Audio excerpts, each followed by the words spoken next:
Well, Coach, you've had a couple days to look at Evansville. What are you seeing on tape? They're an older team. They certainly can swing the bat well, and those two things kind of go hand in hand. They've got a lot of players that have been there for a while and have accumulated some reps. And then also, pitching, it kind of starts with, their lefty was conference pitcher of the year as a freshman for being a freshman. And they've leaned on their closer who's got a real good breaking ball a lot. So there's a lot of pieces there. Center fielder can run down a ball as good as anybody. There's a lot of pieces there that are similar to the good teams in our league. And the one way they've done it, I've known Wes or Coach Carroll for a long time. He's always been real good at kind of running around, beating the bushes, and finding guys that he knows are going to develop into something even better than they already are. And so that's kind of been the makeup of that team, is there's a lot of guys who have developed and become even better than they are. And all together, it makes for, a really good team. I was going to ask you, do they remind you of any SEC clubs that you face this year? A little bit of Kentucky with the well-balanced offense. They play with a real fun style. I think that's kind of one thing that gets lost in the mix. These game times, ESPN is, I assume, the one that has to juggle. There's only so many slots, and you got Caglione, and you got these guys. So where are you going to put everybody? But I think the one thing in my conversations yesterday I kept reminding people is their style of play is fun. They're very confident. They get after it and play hard.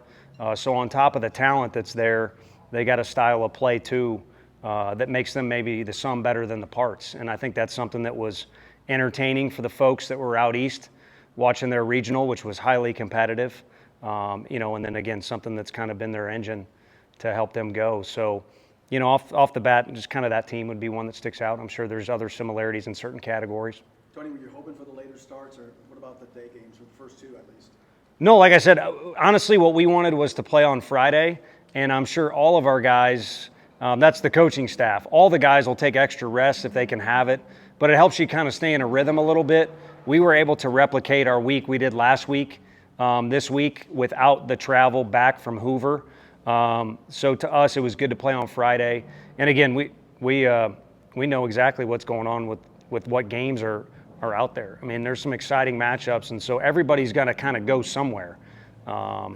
So I think seeding's kind of maybe plays into it at times, but that's overrated. I mean, if you're still playing, you've got the talent, but you've also got the locker room thing going on. So you've got a good group, and the seeding does matter in a regional. Because there's 1, 2, 3, 4, and they sort it out, and it can affect pitching and things like that. But this weekend, all it is a series. It's either a road series or a home series, but either way, it's a series against two great teams at all the sites. And we're just blessed that we're playing at home here.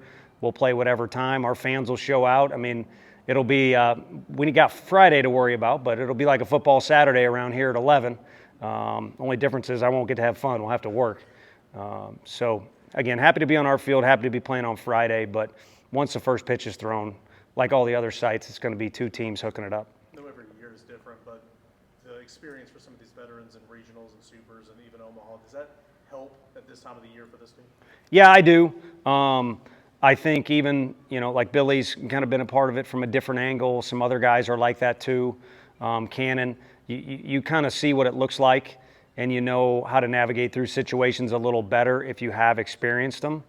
But I think really for the dugout and the whole, from our side, you lean so heavily on our preparation from our league, from being in Hoover, and then last weekend, it's different. It's different. Even though you just got done with the conference tournament, the regional is different. The NCAA now is running it instead of the SEC, and there's little subtle differences that you need to get out of your comfort zone and adjust to. And I'm a big routine guy. I want our guys to have routines. But you're going to have to adjust them this time of year to things that are a little quirky because it is the NCAA tournament. A lot of talk on the outside about them being a number 4 seed and making its way to Super Regional. What's been your message to the players this week to make sure that they don't try and look past a team that is perceived as a 4 seed? Yeah, I mean, I fortunately that noise doesn't get to me. Like I said, at this point, the seeding doesn't matter. You're either good enough to be at this spot or you're not. And you don't get any extra credit. We're not alternating sites. You don't get to be home team the whole weekend. It's whether you're on your field or not. So that's the benefit we see as it relates to the matchup. But they know what a hostile environment looks like from where they just came from. That's one of the more fun environments really in all of college baseball. And then to me, I'm just ready to get on and play a series, because last week it was the opposite. What about being this seed or that seed for us? And, again, to me, now that the regionals are over where you slate 1, 2, 3, 4, they don't matter. At the start of the tournament, you actually, I think 75% are the top 8. So to me, you either want to be in the top 16. It's a little better to be in the top 8 by percentage. And then after that, you can throw the rest of it out the windows, from what I think. Again, those regionals are not about let's get the very best with the bottom and things like that. It's the regionals, and it's based off travel and things like that. But they went to a very tough place and beat an extremely well-coached team, along with beating another team is pretty dang good too. What do you anticipate to be the toughest part of this super regional this weekend? I think controlling the adrenaline and intensity of the whole deal. I think our crowd helps us a ton. You got to get a little cautious, though, about getting too amped up. And I think our guys handled it great. Again, to me, being the second weekend in a row back home in a playoff environment should help our guys have a vision of what it looks like and how to handle it. But to me, the one negative example from last weekend would be we're in a position to finish or win the regional against a good team on Sunday night in Southern Miss, and our guys were a little too amped up about finish the job or whatever cliche you want to throw out there. And for about 3 or 4 innings, there was a little too much tension. So whether it's try hard or tension or too much adrenaline, those are things that come with the nature of it being a postseason game and playing at home in front of a juiced up crowd. So our guys need to enjoy it because they've worked hard to get here, and then they just need to play ball. After the regional, you said you hope the guys could take some time to appreciate what they accomplished and soak it in. For you, when you first got here, you talked about how there were no fans in the stands. Can you take a step back and appreciate how far this program has come? Not at this time. I don't think it's easy for me, and maybe it's not even the time. I do think from some of the conversations we had with the TV folks from last weekend is like, where are we now compared to, there have been stages here. I think we've stayed pretty consistent on how we want to approach the game and recruiting and everything else. But when we first got here, we needed to beat down the door, if not kick it down, as far as being competitive in the league and being relevant and getting respect from people and trying to get to the next stage, whether it be a regional or whatever, so our program knows what it's about. And we're far from figuring things out with our facility, recruiting. We want to get better as far as achievements on the field. But we are at a spot now where we feel like we can put all of our effort into being the best program we can be, as opposed to maybe kind of being this wild group of guys when we first got here of being on a mission just to do everything, keep our jobs, be relevant, be competitive, be somebody that again, gains respect from people that they play. So things have changed a little bit. Do you have an update on AJ? Has he been able to get evaluated like you mentioned? Yeah, nothing specific as far as what the next step will be for him, but he'll be unavailable. So it's kind of Coach Russell or Coach AJ for now, kind of as Billy did for a couple weeks there. And I don't mean make light of health or anything like that. I mean, he's still involved in practice and things like that right now, but he's kind of assumed a role in the dugout where he takes on some other duties. And to me, I enjoyed being around him. So for now, that's his task, and we'll see where we get, but more than likely would be shut down for the year. What are some of those duties he's been handling? Chart stuff, and then just communicate, answering questions we have. One more guy you can run stuff through, or go to this end of the dugout and get this guy ready, or, with our locker room being right there, sometimes our guys disappear and you're looking for a guy to pinch hit or send down to the bullpen or something like that. So it can be as simple as having a guy help you in that situation. So. What's impressed you about their freshman lefty this year and their pair of older outfielders that kind of sparked things for them? Yeah, I mean, Schallenberger has always been good. And now, again, he's got so many, repetitions that he can make argument for most valuable player in their offense. But like we talked about Indiana in specific last weekend, that offense is kind of 1 through 9. And then even Southern Miss, 7, 8, 9 kind of give us big-time headaches in that game. So, again, you get to this point, it's not blowing smoke. It's a fact, that everybody in the lineup is capable of doing damage, but he kind of leads the way. And with Deverman, I mean, he's, for a lefty, you kind of make jokes about quirky lefty and stuff like that. He's about as good of an athlete out there defensively as you're going to find. So, his pitching numbers and the awards, the accolades he got in the league this year speak for themselves on the pitching end. but he also is a guy that's got a good pickoff move, can really field his position, and has some savvy to mix things up a little bit on the mound. So he's got a full arsenal. Between more.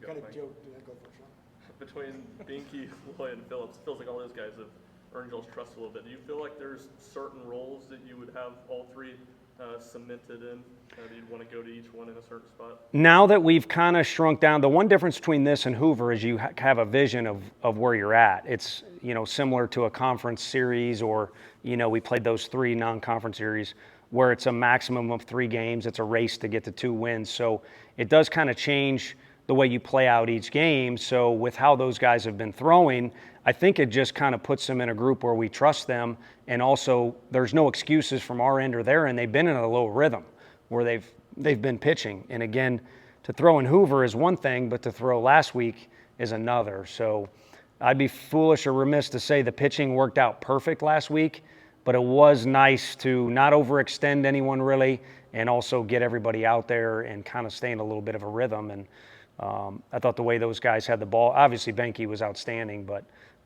the way those guys after him, Loy and Phillips, had the ball coming out of their hand was more of a positive than anything.